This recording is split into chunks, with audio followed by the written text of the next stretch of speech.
So I got a lot of really good feedback from the Uncharted 2 commentary I did, and naturally people asked me to do something similar for Uncharted 3, and I would have done it sooner, but unfortunately I kind of got like sick. I lost my voice for a few days. I'm still sick, but I have my voice back.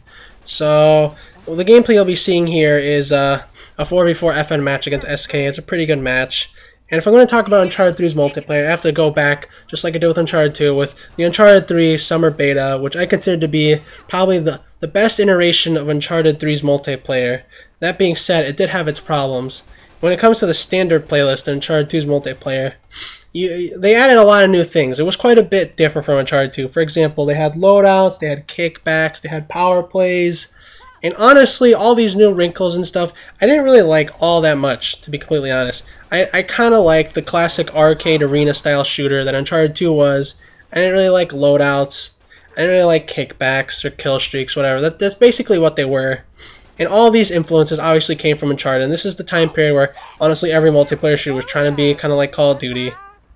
And they had power plays, which honestly nothing can really be attributed to power plays, because that's kind of Naughty Dog's own little idea. That was probably the dumbest thing I've ever seen. Like, nothing can really be given credit for all this influenced power plays and whatnot. It's just it was Naughty Dog's own genius little fail idea. But I mean, when it comes to the gunplay and how that worked in the summer beta, the AK was kind of the dominant weapon in the game. Particularly people were using AK with rate of fire. And for those who remember, the M9 was in the summer beta, but no one really used it because it sounded like a pea shooter. It took 1,000,000 bullets to kill. It was just drastically inferior to the AK-47. And people used the Dragon Sniper quite a bit. It had the pretty much the same reticule as it did in Uncharted 2's Dragon Sniper. It was pretty easy to use as well. It's pretty effective by a lot of players, and I used it quite a bit as well. They had the Gmal, which is another pretty effective weapon, but people predominantly used the AK-47 with rate of fire in the standard playlist.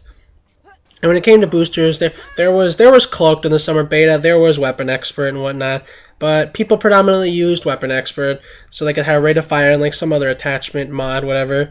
And then you had Bargain, which pretty much everyone used all the time because there was no other like solid competitor for that booster at the time. And people, after you got to level 47 in the summer beta, which I did, and people were constantly using Paid Bargain on top of Bargain and kind of spamming the little kill streaks and kickbacks.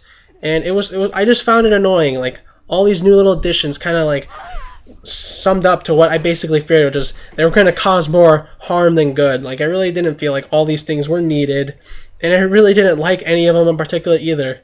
Like, the kickbacks, kill streaks, I didn't find any of them particularly enjoyable. You had like RPGs, which gave you a free RPG, and then you had a little smoke bomb, and Speedy G maybe was fun to some people, running around really fast like a little pixie fairy or something, I don't know.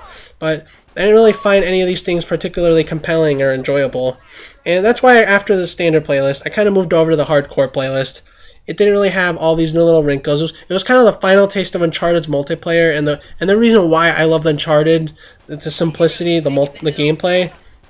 And that's where I spent the bulk of my time in the summer beta, playing Uncharted 3's hardcore playlist. That's where I spent most of my time. There was no rate of fire AK. There was all those little variations of situational, which people were kind of up in arms about in the summer beta as well, because people complained about situational in Uncharted 2, and like, oh, you better not be in Uncharted 3. And sure enough, it was there in force in just different little ways with call out and come here and come see me and what have you.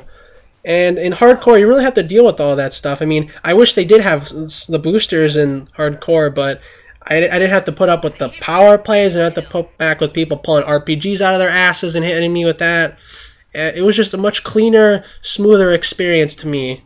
But even then, that still had its problems. I mean, and during the summer beta, people complained quite a bit about hip fire, especially since people used the AK. People were always hip firing. It was pretty prevalent, and especially on Chateau, there was a joke that people could just run around on Chateau holding down R1 and they would do well. And it was sad because it was a joke, but it actually worked. Like, that's how effective hipfire was in the summer beta. And that's when it became a real issue with the community in terms of, oh, do something about hipfire and whatnot. And it's kind of sad Naughty Dog really didn't do anything that noticeable to really tone down how effective hipfire was. Obviously, there was a nerf in the full game later on, but people were still running around hipfiring their M4s or M9s, whatever, their CALs.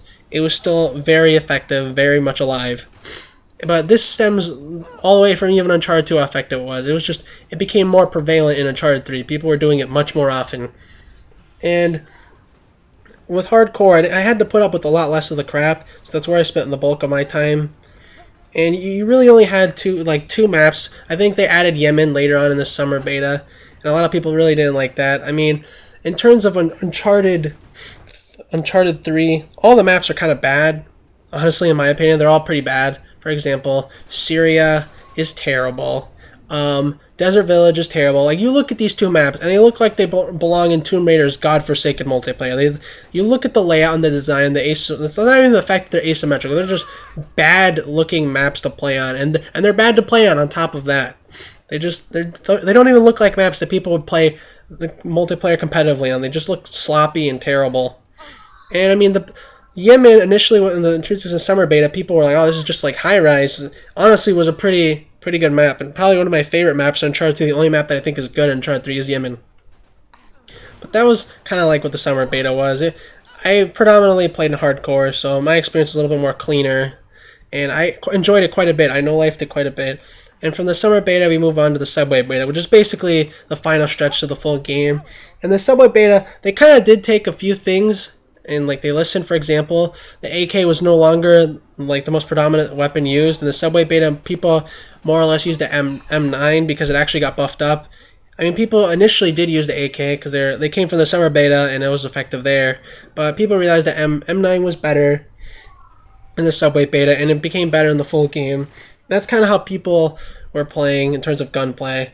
But one thing that did come out of the subway beta that was a real issue was people were really complaining about how aiming works, the recoil, the aim assist and stuff. And honestly, I didn't really have a problem with recoil so much as I had a problem with how like the aiming was handled and how much more seriously noticeable the aim assist was, especially on zoomed in weapons. As you know, the summer beta, the snipers, they were the standard Uncharted 2 looking snipers, the black like crosshair, even the T-bolt, the Dragunov. But in the subway beta, they changed the scope, and on top of that, when you zoomed in, it was terrible. Like how much the game like took control away from you, and how like hardcore like the aim assist was. It was annoying. It was more of a hindrance than of use. And I don't really understand why Naughty Dog did that when no one really complained, like, hey, change aiming on, like, scoped in or what all aiming in general. And no one really complained about how aiming felt in Uncharted, and they drastically overhauled it to the point where no one really liked it, and people were messaging me saying, did they fix aiming yet in Uncharted? I was like, I guess not. It really was an issue that people kind of were hung up on a bit. And I mean, the subway beta was basically like a slice of the full game. When you talk about the full game, the evolution of how the game was played. First, coming from the subway beta, people instantly went back to their M9s once the full game came out because everyone was using the M9 in the subway beta. And then during the subway beta, we got a glimpse at something with M9 rate of fire, which I know my eyes lit up just the thought of how effective that would be considering how good the M9 was. And when the full game came out, everyone was kind of using the M9 rate of fire for a while. And then people eventually transitioned to the FAL, and I was playing around with that, and back in the day, it was like, oh, this weapon feels weird, the recoil's weird, and like the scope is just like the Gmail, but it kicks more. And then all of that complaints were overridden the simple fact that it killed you in 3 bullets, and eventually it was adopted by everyone, and people were using the FAL left and right. That was nerfed by Naughty Dog. People moved down to the Gmail because it was incredibly easy to aim, and just scoped in weapons in general just had like this hardcore aim assist where you can't really argue when the Gmail was predominant. There was much skill in the game, considering most of the game was being played all but on its own when you zoomed in. It was a bit ridiculous. And then, of course, we went full circle because after the Gmail was made less predominant, we went right back to the M9 and blind firing that, or at least that's what I'm assuming is going on right now. People running around blind firing the M9 back to its usual antics.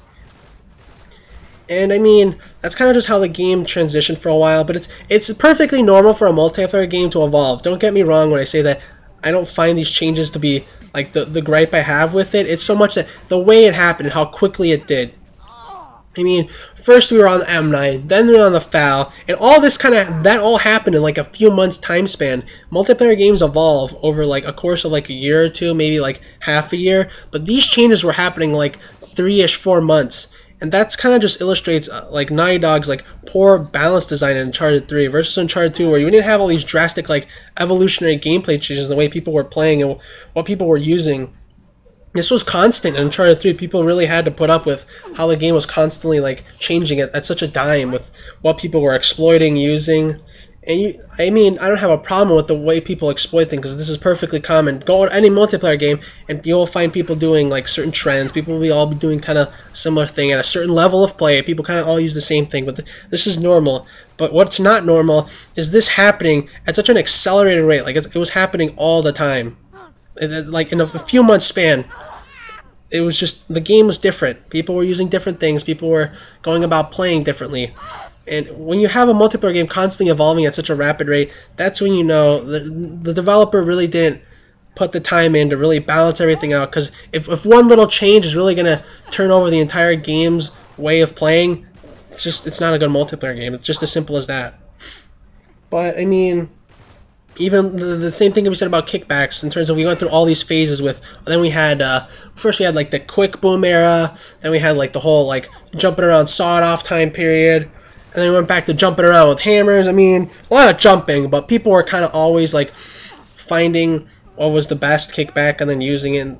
Like once again, this isn't really a problem so much. It happened so quickly, and people were on that as quickly as they were off of it. It was a constant struggle to understand what was really balanced and how quickly it changed. Like it was pretty predictable. Like after they nerfed one thing, you kind of knew what was going to be the next thing, and that was kind of sad too. That we could kind of foresee. I mean, I myself could foresee what was going to happen next. As soon as they nerfed the Gmail, I knew that M9 was going to be what's going to be hot, and it was just ridiculous that I could foresee that so quickly, so easily ahead of time. It's a bad design on Naughty Dog's part, and it kind of just illustrates why Uncharted 3's multiplayer was just not as well put together as Uncharted 2. If I could so quickly and easily, and I'm sure many of you others could see what was going to happen in that multiplayer and where it was going to go, it just did not lack the polish and the balance that Uncharted 2 had. And I mean, that being said, there were some positive things, I guess. I mean, I think sprinting was a good solution to the rampant bunny hopping in Uncharted 2. And I mean, not everyone agrees with loadouts, but I personally prefer the classic arcade arena-style shooter feel that Uncharted 2 had, but some people might like loadouts and the option of picking what you spawn with. But that's about it for this Uncharted 3 commentary discussion video. I'm interested in hearing your guys' thoughts on Uncharted 3's multiplayer and how it changed over time. So feel free to leave a comment below so we can really talk about this and what you guys think of this. And that's about it for this video, so I hope you enjoyed. See you guys later. Peace.